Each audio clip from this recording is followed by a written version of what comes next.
Hi, in this week's video I'm going to be turning this large brown box into this gorgeous NordicTrack S27i. I know that in some parts of the world you can pay $200 to have the NordicTrack white glove experience and they'll build this for you, but if it's not available where you are, it's certainly not available in the UK, or you want to save $200, then how hard is it to build this bike? I'll put this video into chapters if there's something you're looking for specifically, but let's get cracking and see how it all goes. Now, before we even unpack this, first things first is delivery and weight, and you'll thank me for this information. Make sure the delivery guys put this where it's going. Don't just say, leave it there, mate, I'll sort it out. It's heavy. On the side of this box, you can see that it says warning heavy. 51 plus kilograms, which is 112 pounds. But that's not anywhere near the real story. Let's get right down here. And if we come in here, you can see that it says there 93 kilograms, which is 205 pounds. I can confirm it's bloody heavy. Let's get it unpacked. It doesn't look that bad, but like I've mentioned, it's not really packed for the end user, I don't think. And it's got this tool here, and this was with the last bike I built. Let me know if you know what this is, because I didn't use it and I've never used it. I'm just a bit clueless as to what it can be.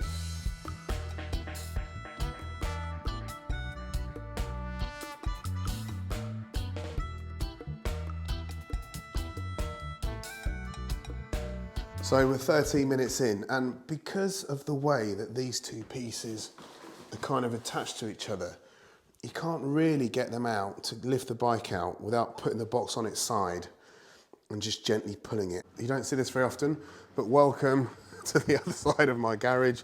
If you didn't know, my gym is just half of a double garage. One thing you need to consider is the box. So in the UK, the box is 100% recyclable.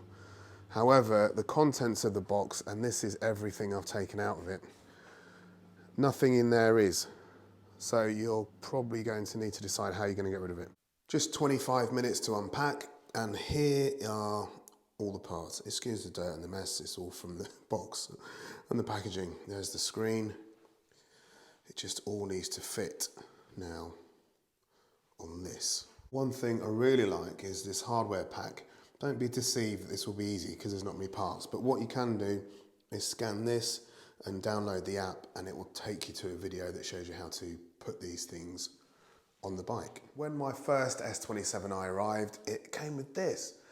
Now, if you're like me and British and you see this plug, you think you're going on holiday, don't you? You think, yes, I'm going away. But this plug doesn't work here, so I had to buy one of these. A great British 3-pin plug. But I'm pleased to say it seems they've now resolved this. So you now get both, which seems slightly wasteful, but you get both with the bike. The instructions here are pretty good, and it is fairly straightforward until you get to this bit, which I'm not looking forward to. But they're comprehensive, they're easy to follow. Let's get this built. So I've been going for about 5 minutes. I've put this part in here and then got the cable through, which is a little bit fiddly, but it's manageable. And then the next part is the handlebars. And this is where my first tip comes in, because these are really well labelled in the packet, but it's quite fiddly to work in this small area here. But because this is height adjustable, if you just get the screws in loosely, I haven't put that one in yet, you can lift this up, lock it in place, and that gives you a lot more area to work here, a lot more room to work with your Allen key. And these are nice long Allen keys as well, so you can get some nice leverage on them. And they've already got Loctite on the thread. I think that is there. One important thing to remember is that down here is a shipping, it says shipping screw, but it's actually a bolt, and it's 8mm. If you're outside, if you don't use the metric system, then, I mean, I'm busy, man, just Google what 8mm is, but Once you undo this, it should just come out. It's actually quite a long screw, and you're never going to use it again, I suppose, unless you're shipping. There we are, so that's out. And the reason for that screw is there's some sort of hydraulic cylinder in here, because don't forget you're going to be putting a big heavy screen on here, and that just releases the hydraulic mechanism. I'm just about to fit the tablet holder, and one thing I really like about the instructions is when you get to each part, it tells you what you need. So I need M10 and I need washer 105. And if I look at this blister pack, I can see that, hopefully there's not too much glare, I can see that that's M10 and that's the M10 washer 105. So really simple. So just slide that in, just making sure that we keep those cables away from anything, nothing gets pinched. Put my washer on. There's already a bolt on the other side here. And this is a 17mm spanner. I'm not going to do that too tight because I just want to make sure the screen's level. So I just need to level the bike towards the end. That's probably enough for now. In the manual, it does tell you that you just need a Phillips screwdriver, an adjustable wrench, and a rubber mallet. Connecting the wires here does look a little bit complicated, but it's really straightforward.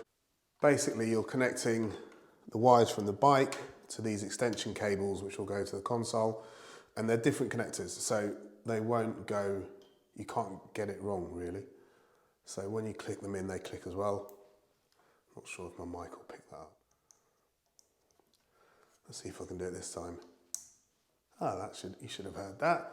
And they're nice and tight, and that bit's done. There are 2 shipping screws on the back of here. If you're laying your screen face down, make sure it's on a towel on a flat surface, because if you damage your screen, it's there forever, man. Fitting this giant 27-inch screen is definitely a 2-person job, but as you can see, I'm here alone.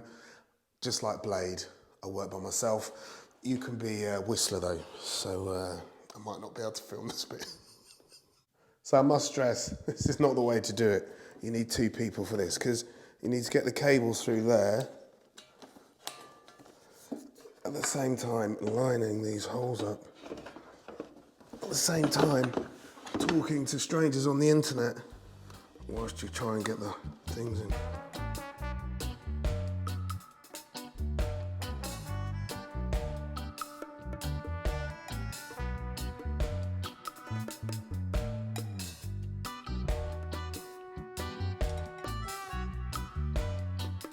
So that's fitted with the 4 screws. It's definitely a 2-person job. And there's a clue. There's my shoe.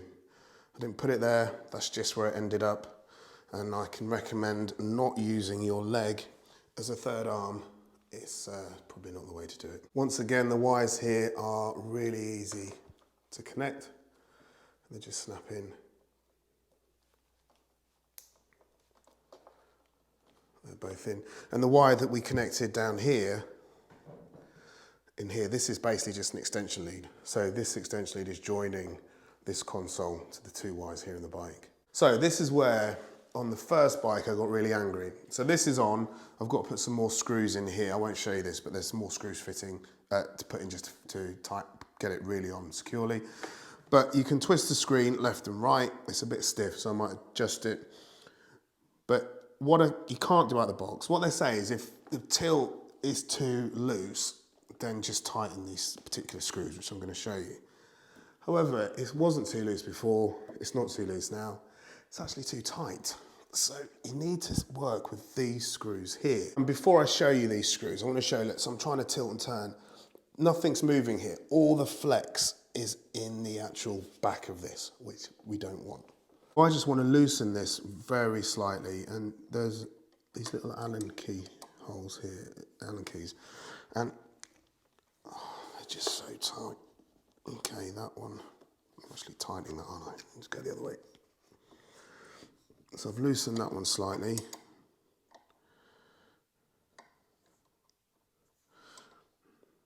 Let's get that one in. This bit is just so fiddly. Okay, that one's loosened. And these are the easy 2.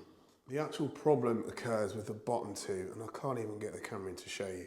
Let's see if I can get down in key and try and get roughly ready. So it's just there. However, because the screen's on, it makes it really difficult to get any leverage on that.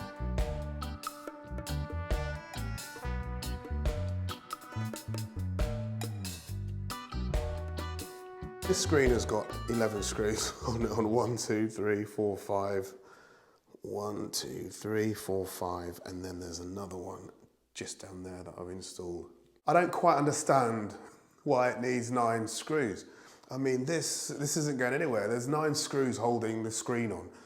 In my mind, I'm thinking that engineering have said, we only need 4 screws, and then the recall department have gone 2 words, Peloton tread, let's put 9 in. So the first time I did this, it was a good 25 minutes. This time it was only 5 minutes, but I still couldn't get to one of them.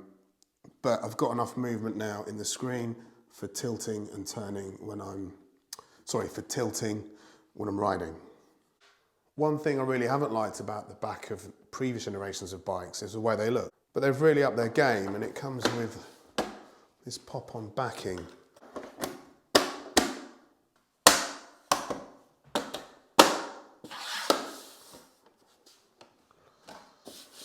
Look at that, much better. The seat post is dead easy. It just slips in there like that.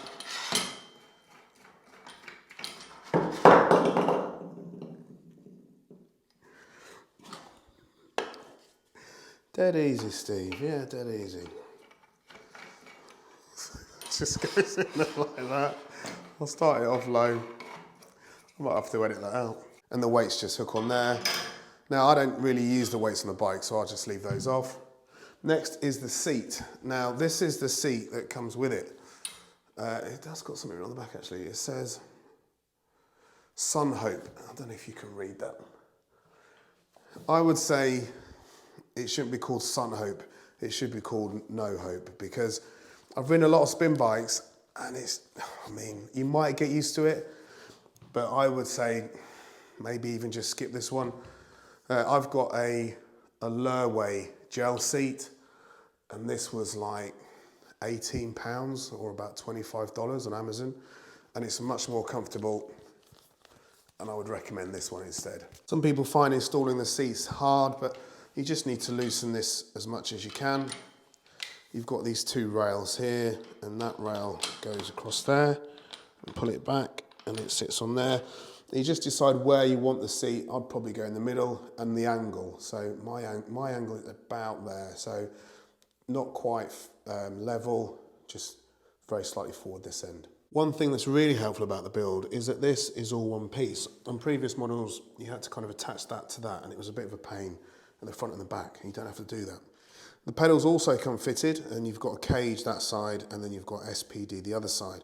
I'm going to change these pedals out because I just think they're big and bulky, and I ride with cycling shoes. The other reason is, here's an SPD, these are both SPD on here, on my pedal, and I don't know if you can see, if it's very obvious, but if I put that there, this is actually closer to the crank than the standard pedal. It's a bit tricky to see, and it just makes for slightly more comfortable riding. It's certainly not essential, and these are Loctited on, so they're a bit tricky to get off, but a bit of perseverance. There you are. One thing I have noticed on this side, I don't know if you can see, just in there, a little bit of rust. So I don't think it's going to affect anything, but I'm going to certainly document it. You can see it there, can't you? I wouldn't really expect that, but I guess these things happen. Is that a bit more there? Yeah, not ideal. We'll keep an eye on that. So lastly, which should have been penultimately, is hiding these wires, and that's as simple as fitting this console here. So I've tucked those wires out the way. You can't see those anymore. I'll just put this on the top. So we're built, and I'm just going to put it where it's going to stay. And although this is a big, heavy machine, it's really easy to move. The length is a consideration because you don't want to hit things. But the wheels on the front are these kind of big, like rollerblade wheels, much bigger than a lot of other connected fitness devices. And it just makes it easy. And the balance point is really good as well for kind of moving it around. So that's it, the bike's on, it's switched on.